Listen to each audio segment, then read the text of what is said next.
Hello, fellow humans. Chris here again.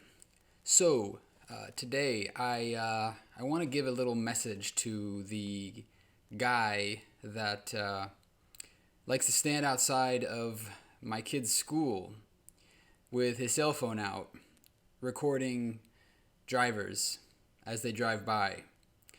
He likes to record people running stop signs. He likes to record people driving into the crosswalk when there's kids crossing the road. He records them and he yells out, "You're a horrible driver. You can't run the stop sign. You can't turn into the teacher's parking lot.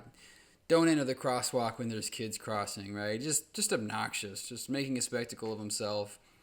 And, really, I think what really bothers me about that is it's just so obnoxious and distracting, really, to my ears. Just something I don't want to hear. And when you look at the rates, look at the numbers here in my state of California. Pedestrian deaths in 2019 were about 972 out of a population of over 39 million people. That amounts to a percentage so low. Actually, it has that little e at the end. It's like dot 0.00000 something with an e minus 5 after. That's how small of a percentage people have died. Pedestrians have died. And if you look at traffic fatalities as a whole, in my state, 3,600 deaths in 2019 out of 39 million people. Again, doesn't even register on the calculator. It's got that little e minus on there. So 2.46 out of 100,000 pedestrian fatalities, and 9 out of 100,000 overall traffic fatalities in the year 2019 in my state. And you're standing on a corner, you're making a spectacle of yourself, yelling and screaming like a petulant child, recording people and getting their license plates numbers, presumably giving it to the police. I don't know. But standing out there, yelling and screaming over such a statistically insignificant occurrence, really baffling to me. And just wanted to say, I think that you should really put things in perspective and maybe find something better to do with your time. Now, if you're wondering why I am being kind of an ass, well, this particular person actually doesn't wear a mask when he picks up his kid, in spite of the fact that it is required on campus.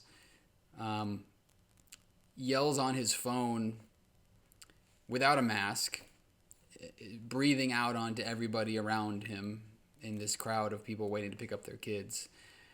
And I actually heard him one time.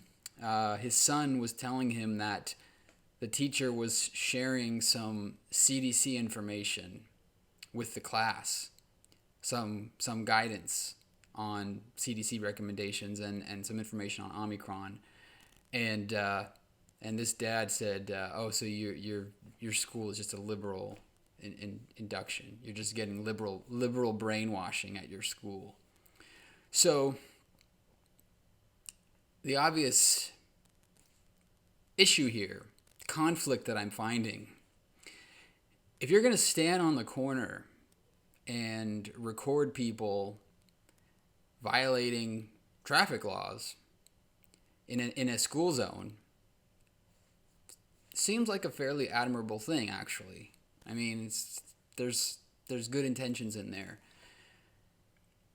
COVID cases in just in Sacramento County have gone from 5% 2 weeks ago, 15% a week ago, to 20% this week.